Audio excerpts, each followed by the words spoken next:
Welcome back everyone to another quick Slayer guide where I show you just the basics so you can get slaying right away. So in this episode I'm going to be showing you how to kill bronze dragons, iron dragons, and steel dragons. Now at this point in the game really everybody should know how to do this and it should be fairly simple, but if it's been a long time since you played RuneScape and you're just coming back or you're a new player, you may find this guide helpful. So the biggest thing is you really don't have to have any specific requirements in order to kill these dragons, other than the fact that you need to have at a minimum an anti-fire potion and a dragonfire shield. So other than that though, there's no quest requirements except for Dragon Slayer to get the dragonfire shield. So other than that, you may want to have at least at a minimum 60 plus combat stats, preferably 70 plus combat stats. Now I'm going to show you the way that I kill them, which is going to be a little bit more advanced for if you are higher level, but I'll give you some different options for if you're lower level along the way. So I'm going to be killing them with magic, and that's because they are weak to water spells, so that's what we're going to be using. My actual setup here is going to be full Virtus. Now of course you do not need anything this high, you can use just whatever armor you have, and I'm going to be using an augmented Noxious Staff.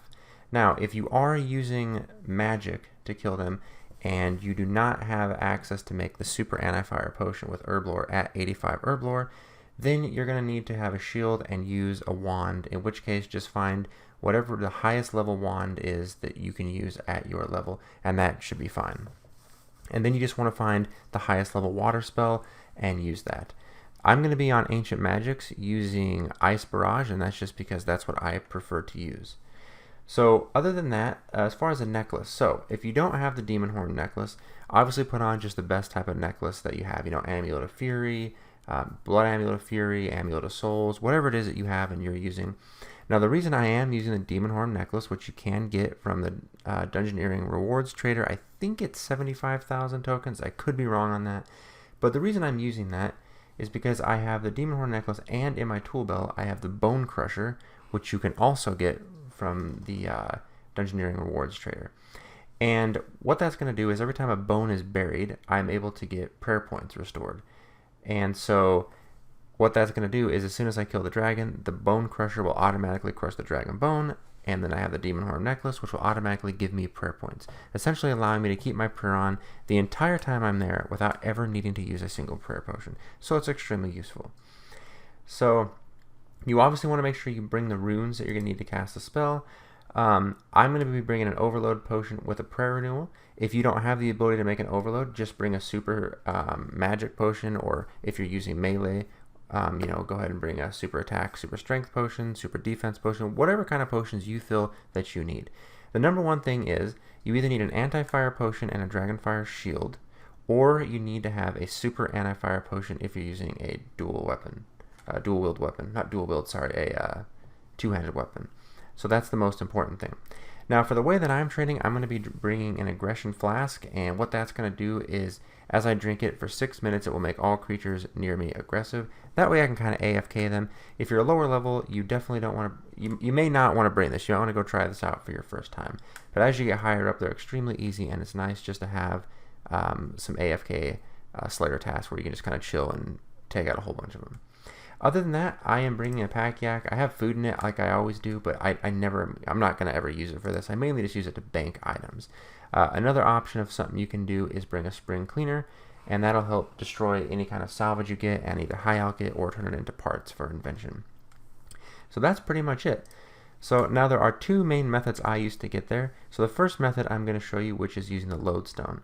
So in order to do that, you want to use the home teleport, and you want to teleport to Karamja. Alright, once you're here at the lodestone, you're going to want to run west, and you're going to see this guy right here, Sandybach. You want to pay him, and then he will let you into this dungeon. So you want to go ahead and enter the dungeon.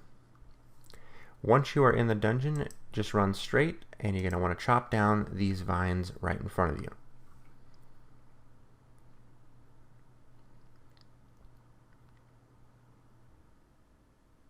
And I cannot believe he's taken this long to chop down these vines. Okay, as soon as you chop that down, you want to run straight. Ignore the dogs if they do attack you.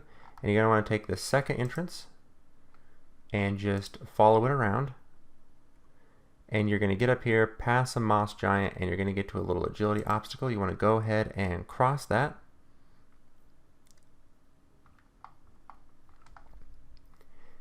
And as soon as you cross this, you want to run all the way south, pretty much as far as you can go, past all these moss giants here, past this big set of stairs, and you're going to keep going, follow this little alley right here, and you're going to keep going all the way back to the southeastern corner, and you'll start passing some fire giants, and then you're going to see another vine which you can go ahead and chop down. Once you chop that down, run to the other side of the room and chop down the other set of vines.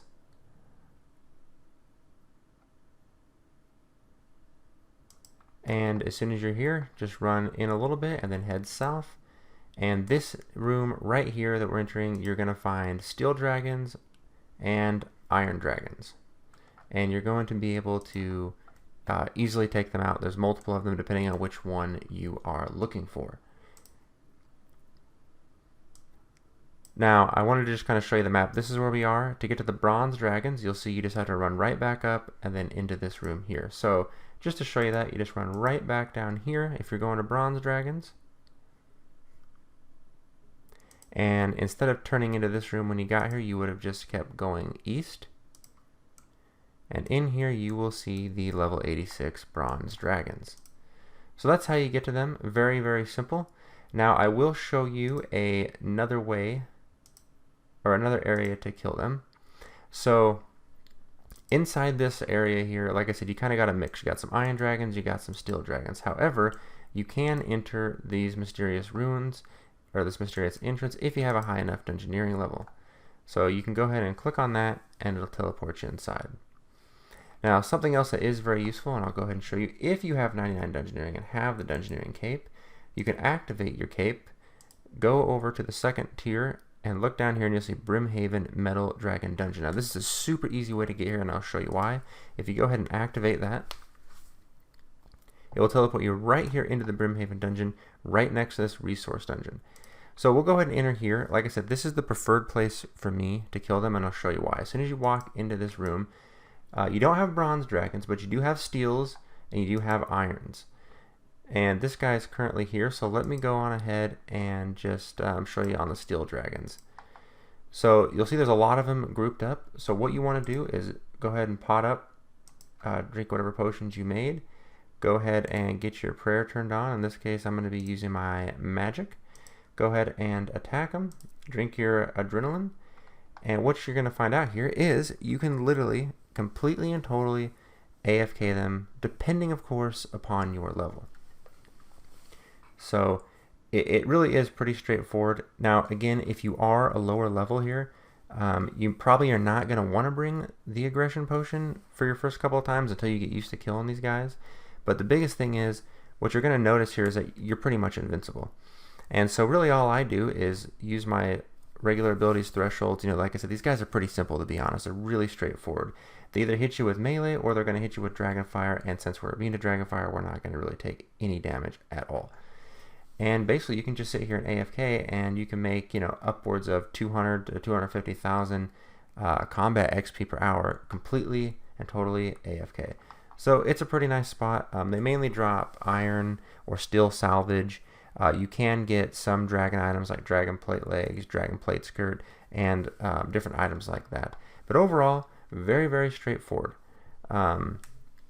And if you are a lower level and you're trying to make some money, they do drop dragon bones, which still sell for a decent amount of money.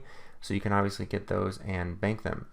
And just keep in mind, like I was saying the whole time, if you have to downgrade any of your gear, then that's absolutely fine. Just kind of find what works best. But this guide was mainly just to kind of show you the very basics, and to also show you where I think is the best place to kill them, because there's a lot of them in one spot. It's usually never crowded. There's nobody here, and it's really, really simple. So anyway, I hope this guide helped you. If it did, please leave a like, and we'll see you next time.